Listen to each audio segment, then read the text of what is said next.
मेरे दो पुत्र हैं, आदित्य और देवेंद्र। लेकिन इनके बच्चों की किस्मत एक जैसी नहीं थी। आदित्य के घर 4 बेटियां थीं और देवेंद्र के घर 3 बेटे, लेकिन दोनों परिवारों की जिंदगी बिल्कुल अलग थी। आदित्य ने अपनी दौलत गरीबों में बांट दी थी। अब उसके अपने घर में भी खाने के लिए बहुत कम बचा था। आज इन 7 में से एक बनेगा इस राज्य का वारिस।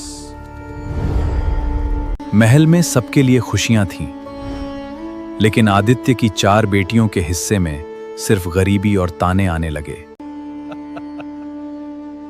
क्या गरीब होना हमारी गलती है?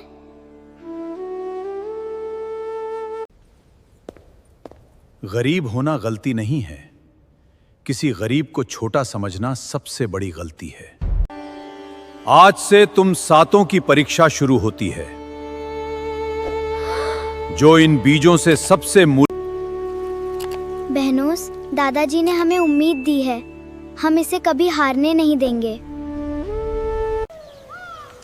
देखना है ये बच्चियां खाली हाथों से क्या उगा सकती हैं। राजकुमारों ने परीक्षा जीतने के लिए नौकर लगा दिए, लेकिन चारों बहनों ने हाथों से मेहनत करने का फैसला किया। दिन बीतते गए, राजकुमारों के पौधे खिल उठे, लेकिन चारों बहनों की मिट्टी अब भी खाली थी। बहनों, लगता है हम परीक्षा हार गए। नहीं मीरा, नहीं मीरा, हमने सच और मेहनत नहीं छोड़ी।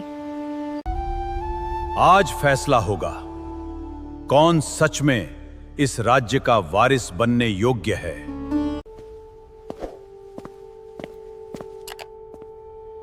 लेकिन इन चारों के पास सिर्फ सच है। जिस बीज को मैंने तुम 7 को दिया था वो उबला हुआ था। अगर मेरे बीज से पौधा उगना असंभव था तो तुम्हारे ये पौधे कहां से आए? दादाजी, हमने आपके बीज नहीं लगाए।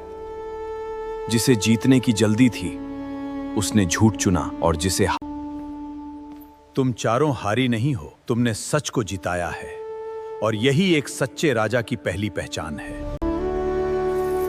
आज से कोई इन्हें गरीब की बेटियां नहीं कहेगा। ये सूर्यगढ़ की सम्मानित राजकुमारियां हैं। आदित्य ने अपनी संपत्ति दूसरों की मदद में खोई है, इसलिए आज उसका सम्मान और अधिकार दोनों लौटाए जाएंगे। तुम्हें सजा नहीं मिलेगी, लेकिन अब तुम्हें राजकुमार बनने से पहले प्रजा की सेवा सीखनी होगी। उस दिन राजकुमारों ने पहली बार समझा, राजसी होना ताज पहनना नहीं, लोगों के काम आना है। चारों बेटियों ने भी अपने दादा की सीख याद रखी और अपनी खुशियां दूसरों के साथ बांटना शुरू कर दिया। अब मुझे समझ आ गया, मेरा असली वारिस खून से नहीं, अपने कर्मों से पहचाना जाएगा। आज से इस राजघराने में धन, सिर्फ अच्छे कर्म ही सबसे बड़ा अधिकार होंगे।